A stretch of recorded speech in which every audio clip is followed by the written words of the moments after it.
From the Library of Congress in Washington, D.C.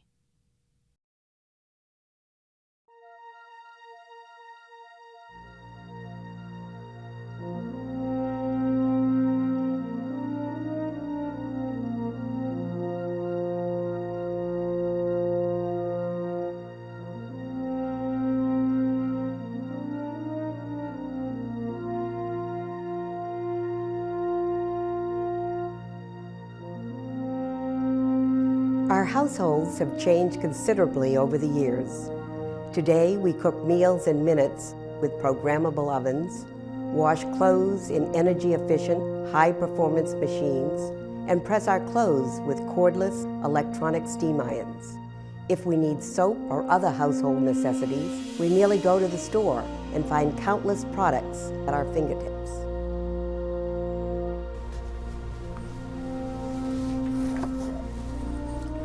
But life was not always this simple. To get a glimpse of what households used to be like, let's travel back to the mid-19th century, using the collections of the Library of Congress.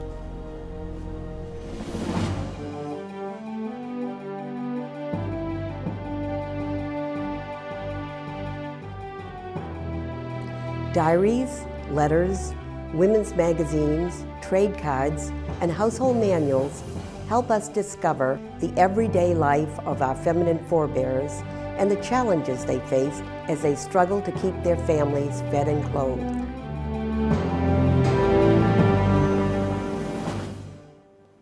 Life for the majority of women involved exhausting physical labor from sunup to sundown and left precious little time for leisure. A homemaker noted in her 1855 diary, "We have to work ourselves nearly to death to keep victuals on the table." There were few labor-saving devices. Days were consumed by chopping and hauling wood, making and tending fires, pickling and canning, preparing meals, lugging and heating water, and scrubbing and ironing clothes. Families even had to make their own soap, which was a very demanding, time-consuming, unpleasant, and odorous process. One homemaker wrote, "It is not pretty work, but it's rather necessary." As menial as these tasks seemed, they were essential for sustaining daily life. Women's popular literature of this period was full of advice about proper housekeeping. Implicit in this advice was the notion that by keeping a clean, neat, well-ordered home and filling it with warmth, inviting smells, and Christian charity, women could achieve their highest calling. A movement to elevate the status of housework found an early voice in the writings of Catherine Beecher, sister of the anti-slavery novelist Harriet Beecher Stowe. Beecher devoted much effort to glorifying housework and attempting to convince her readers that their daily duties, however tedious, constituted important work. She and many others of the same mind set out to train housewives for their calling. Homemaking manuals and articles in women's magazines set high, if not impossible, standards for cleanliness, cheerfulness, and efficiency. You may remember the chapter on domestic experiences in Louisa May Alcott's Little Women, in which Alcott observes, "Like most other young matrons, Meg began her married life with the determination to be a model housekeeper. John should find home paradise. He should always see a smiling face, should fare sumptuously every day, and never know the loss of a button." Of course, there was the day that her jelly wouldn't gel, and John came home to no dinner, a jelly-strewn kitchen, and a distraught Meg. But clearly, she tried to live up to the expectations of the homemaking manuals of her day. A 1906 article in Everyday Housekeeping concluded that homemakers must have been made of exceptionally strong fiber. Everything required hard, persevering, and unremitting labor. However, the realities posed by the sheer number of tasks to be completed daily stressed even the hardiest of women. One of the 19th century homemakers' most arduous and dreaded tasks was laundry. According to Helen Campbell In her easiest way in housekeeping and cooking, a weekly wash was necessary for perfect cleanliness, a state all homemakers were encouraged to achieve. Campbell chose Monday as the logical laundry day because clothing was generally changed on Sunday. Sunday's leftover lamb could also make the Monday meal, allowing the housewife to devote her entire day to washing. Without running water, gas, or electricity, even the simplest laundry process consumed staggering amounts of time and labor. Water had to be moved from river, well, or cistern to tubs, buckets, or wash boilers, and then heated on a stove or over an open fire. Elizabeth Steele Wright recounted in her diary, "No rain yet, so we had to draw water from the river. It was late when we got done washing. It is hard work in hot weather." Cold weather brought more challenges. Her 1861 diary entry states, "A bright day, but very cold, and our wood pile is very low. Have burned the last sticks, so we split up some boards. Our cistern is frozen so that we cannot pump water. We melted snow. It was tedious." Illustrations in the growth of industrial art give us insight into the evolution of the washing machine, as do some of the ads from women's magazines. In the mid-19th century, clothes were cleaned by rubbing them against a fluted wood, tin, or glass washboard in a tub of hot soapy water. Bending over the tub strained the back, the lye in the soap reddened the hands, and the rubbing action bruised and tore the flesh on the knuckles. One homemaker of the time exclaimed, "We'd done our washing. It was a very hard job, but we lived through it." Later in the century, clothes were washed in a wooden or galvanized tub with a dolly stick, which looks much like a 4- or 5-legged stool on a stick. The housewife used a twisting action, first turning the dolly in one direction, then in the other, to agitate the clothes. The early mechanical washers also used a dolly-like device to clean the clothes. The mechanical wringer, which was first attached to wooden wash tubs, was introduced in the 1860s. While it took some muscle to crank the rollers, it was still much easier than wringing the clothes by hand. The wringer washing machine didn't become generally available until the 1880s. If clothes needed to be whitened, they were either bleached with a blue powder in the rinse water, soaked in cream of tartar, or spread on the grass to be bleached by the sun. They were usually hung to dry on a clothesline out of doors. This was often a problem in the winter. One homemaker wrote in her diary on a cold December day, "Left our clothes out, but they cannot dry. They are frozen too hard." The clothes had to be brought indoors and draped on furniture or racks to dry. The virtues of hanging a proper clothesline were passed from mother to daughter.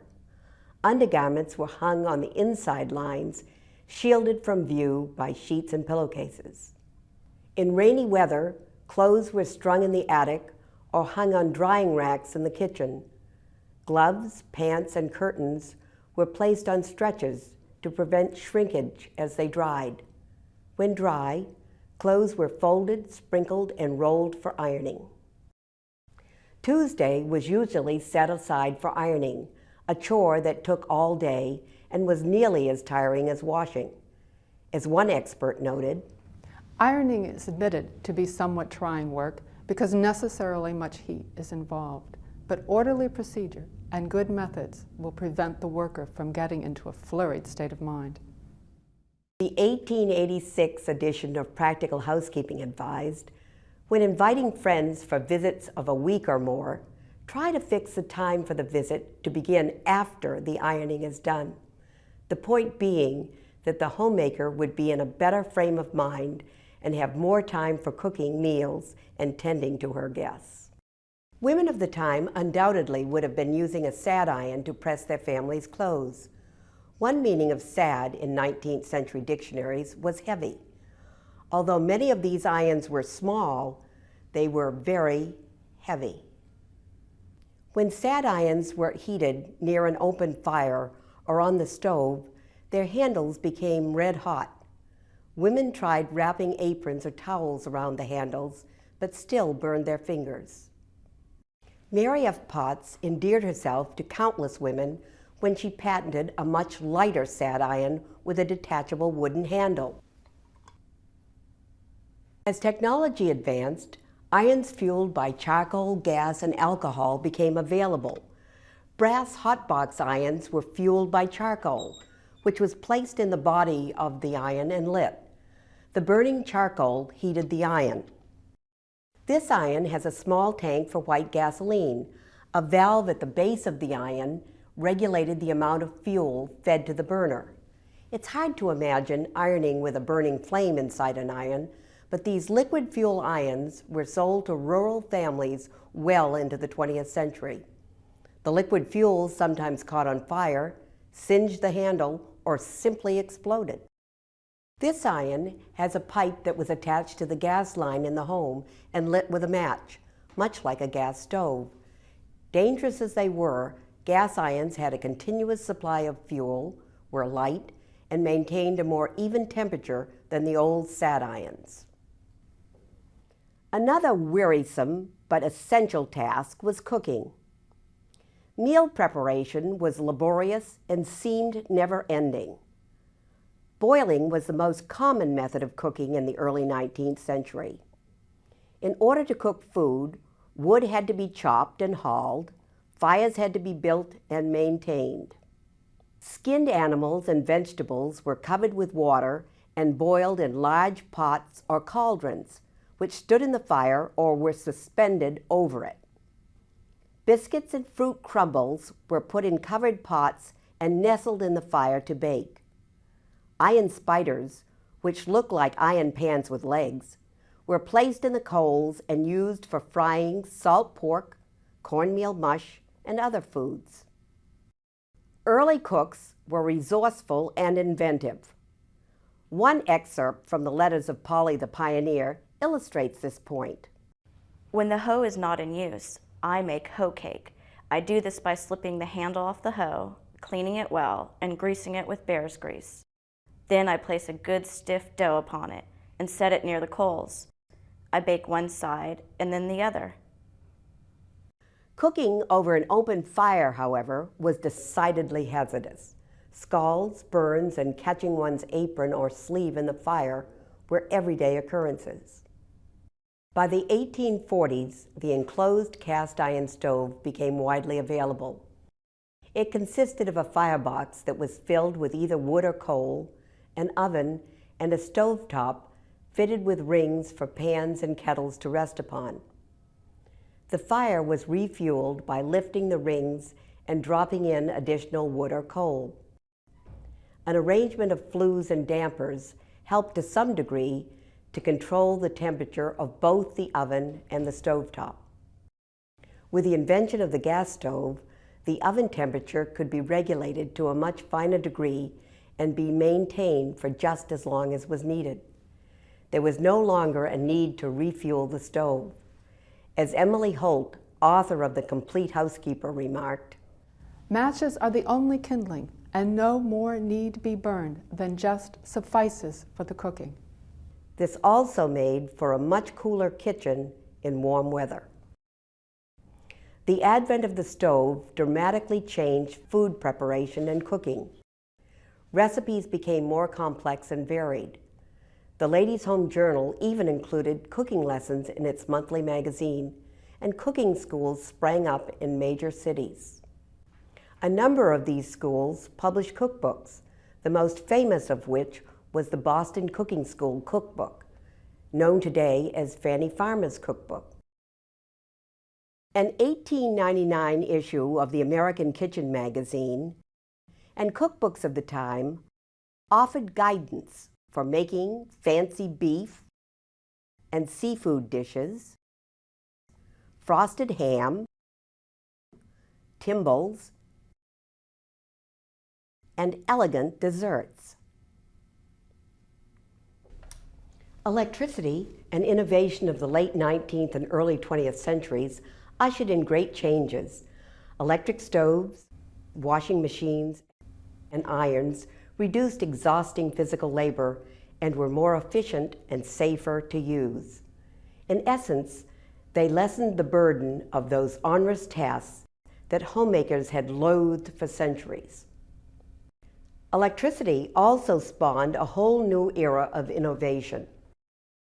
Trade cards became a popular means of introducing the homemaker to the flood of new products. Some trade cards featured the item they were promoting, while others relied on the sentiment attached to the charms of a winsome child or an attractive woman to draw attention to their products. These colorful cards were distributed free of charge to consumers by merchants, door-to-door salesmen, or by youngsters stationed on busy street corners. The trade cards chronicled the birth of many 19th century products and were collected at the time in much the same way as postcards are today. The library's collections of 19th and 20th century magazines